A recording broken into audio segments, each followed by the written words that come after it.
नमस्कार, आप देख रहे हैं स्वामी न्यूज और मैं हूं राजीव शर्मा। 8 मार्च को महिला दिवस पूरे विश्व में बड़े ही धूमधाम से मनाया जाता रहा है। इसी संदर्भ में शिक्षिका और लर्नर अर्चना व्यास द्वारा महिलाओं के सम्मान में महिलाओं से अपील की गई है। अर्चना व्यास द्वारा 50 अंग्रेजी नाटक, एक उपन्यास लाइफ बिटवीन टू डेथ्स और हिंदी व अंग्रेजी में अनगिनत कविताएं लिखी गई हैं। अर्चना व्यास अंग्रेजी साहित्य में पोस्ट ग्रेजुएट है। व्यास द्वारा महिलाओं को आगे बढ़ाने के लिए हमेशा प्रेरित किया जाता रहा है। उनका कहना है कि एक महिला ही महिला को ज्यादा समझ सकती है, क्योंकि जिस प्रकार वृक्ष के फल दूसरों के लिए होते हैं, उसी प्रकार महिला का जीवन भी परिवार के लिए समर्पित रहता है। इसके लिए उन्होंने अपने पारिवारिक जीवन में किस प्रकार घर की बड़ी महिलाओं का सहयोग और सानिध्य प्राप्त हुआ, इसके बारे में उनके द्वारा विस्तृत तौर पर बताया गया। आइए देखते हैं क्या कहा महिला दिवस पर शिक्षिका अर्चना व्यास ने। नमस्कार। महिला दिवस आ रहा है। हर महिला दिवस पर मुझे अपनी सास की बहुत याद आती है, मेरी मदर इन लॉ। उसके पीछे एक बहुत बड़ा कारण है। मेरी अपनी माँ नहीं थी, इसलिए जब मुझे नहीं पता था कि एक औरत की ज़िंदगी यानी कि रियल लाइफ कैसी होती है। तो जब मैं ससुराल पहुंची तो मैं सिर्फ 18 साल की थी और अपनी सास से जब मैं मिली तो मुझे बहुत प्यारी लगी। हमेशा प्यार करने वाली, सबका दुलार करने वाली, किसी को कुछ ना कहने वाली, बड़ी अच्छी। कुछ महीनों बाद मुझे महसूस होने लगा जैसे मेरी सास एक देवी है जो सिर्फ देती है, लेती कुछ नहीं है। न जाने क्यों, मगर मुझे लगा कि नहीं, अम्मा को भी कुछ देना चाहिए। मुझे बहुत बुरा लगता था जब मैं देखती थी कि अम्मा को सबकी पसंद और नापसंद और सब कुछ पता था। जब किसी को गुस्सा आता था तो वो भी अम्मा पे निकल जाता था, और जब किसी को लाड आता था वो भी अम्मा पे ही होता था, लुटता था। कभी किसी ने अम्मा से नहीं पूछा कि उन्हें क्या पसंद है। तो अक्सर ऐसा होता था कि मैं अम्मा से नाराज़ हो जाया करती थी, और एक दिन मैंने अम्मा से कहा, अम्मा आज तो मैं वही खाना बनाऊंगी जो आपको पसंद है।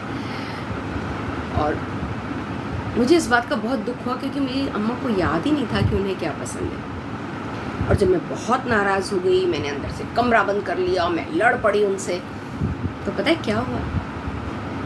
अम्मा ने दरवाज़ा खुलाया, सॉरी बोला मुझे। तब मैंने अम्मा से कहा, मैंने कहा अम्मा, मैं आपसे लड़ने के, सॉरी बोलने के लिए नहीं लड़ रही थी, आप सिर्फ मुझे ये बता दो आपको क्या पसंद है। उस दिन पहली बार अम्मा ने मेरा हाथ पकड़ा और कहा, बेटा मुझे है ना बेसन की मिर्ची पसंद है, मुझे है ना पनीर की सब्ज़ी पसंद है, पता है खट्टी मीठी चटनी पसंद है,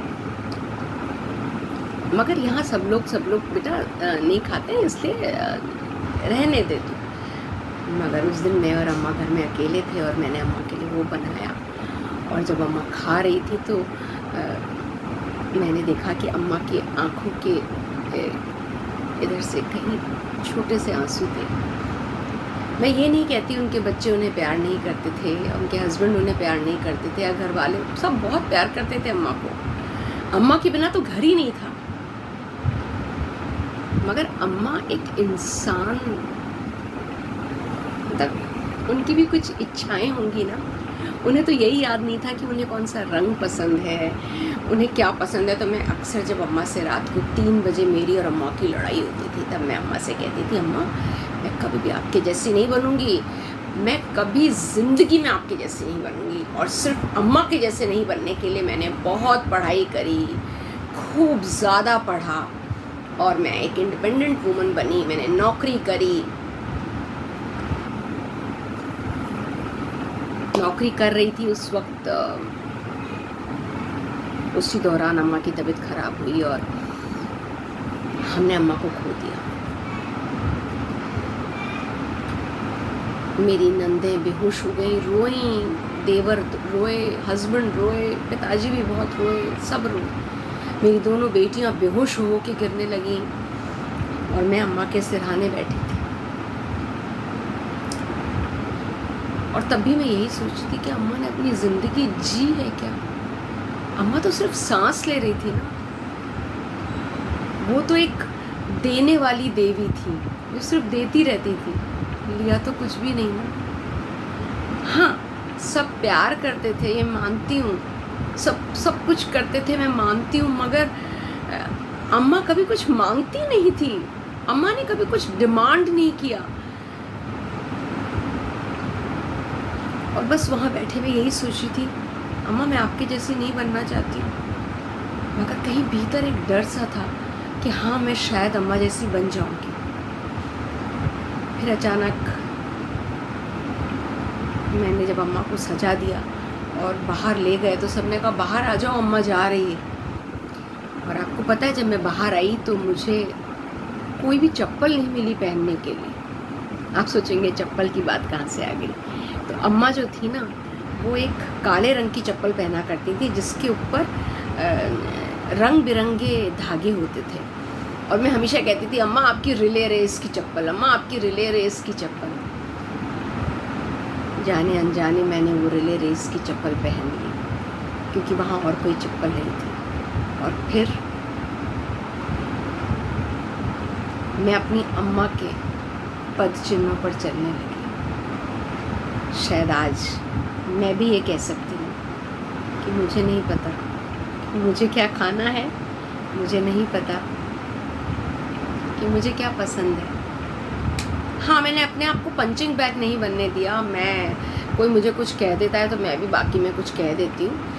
अम्मा के जैसे शांत नहीं हूँ अम्मा की जितनी अच्छी भी नहीं हूँ, मगर फिर भी कहीं दिल में ऐसा लगता है कि हाँ मैं अम्मा बनती जा रही हूँ धीरे धीरे। और ये एक अम्मा की कहानी नहीं है जो मैंने आपको सुनाई है, ये शायद आपके घर की अम्मा की कहानी हो, और या मैं यूँ कहूँ कि विश्व की 50% अम्माओं की कहानी। 50% इसलिए कि 50% तो पापा है ना, 50% अम्माओं की कहानी शायद यही होती है। वो देने के लिए ही होती है, वो देती ही रहती है। नमस्कार। महिला दिवस की पूर्व संध्या पर, on the eve of women's day, I would like to recite my English poem, Who Will Open the Shackling Slippers of Amma? It's a very beautiful poem and I hope you would like it. Each and every woman receives a multicolored relay race slippers from her mother and mother-in-law, which forces her to walk on a set path of expectations. Can we leave these shackling slippers? We all wait for someone to do it, but we never dare. Sitting beside the body of my mother-in-law, I tried to evaluate her life. I think she existed. She never lived. She was made a giving goddess. Yes, a giving goddess. When I met her at the age of 18, she was extremely humble and loving. I always loved her. I loved the way she would treat people. Sadly, she was always busy with the likes and dislikes of others, with the happiness and sorrows of others. And in this, she became a punching bag. People shouted at her at their own convenience and respected and loved her at their own convenience. I tried to raise my voice against this kind of attitude, but she would beg in front of me. She requested me not to fight for her rights, her dreams, her aspirations, and her likes and dislikes were all thrown in a fathomless sea. Oh, I forgot to tell you about her slippers. They are tiny multicolored sets of slippers. Unique. Exactly, like the flags of a relay race. Our secret fights took place at 3 a.m. I wept and I cried. I shouted and sometimes tried to explain to her that she was also a human being. She hugged me always and said that it's my destiny. It's every woman's destiny. I was never consoled. I was never consoled. You know what? A kind of rebel was developing within me, and I decided I will never ever wear the slippers of Amma. Our heated discussions were hushed by her.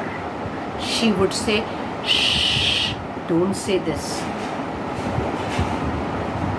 I really wanted Amma to eat what she liked, to wear what she wanted. But she would never ever say anything about her likes and dislikes.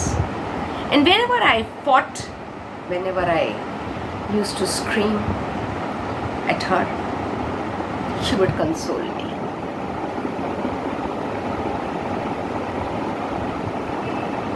Now I'm sitting next to my mother-in-law's, my Amma's dead body. I decorated her and she's taken out. People are shouting at me and saying, "Come out, Amma is going." I went out, and to my amazement, I had just one pair of slippers, and those pairs were of Amma, those multicolored slippers. And yes, I joined the relay race of Amma.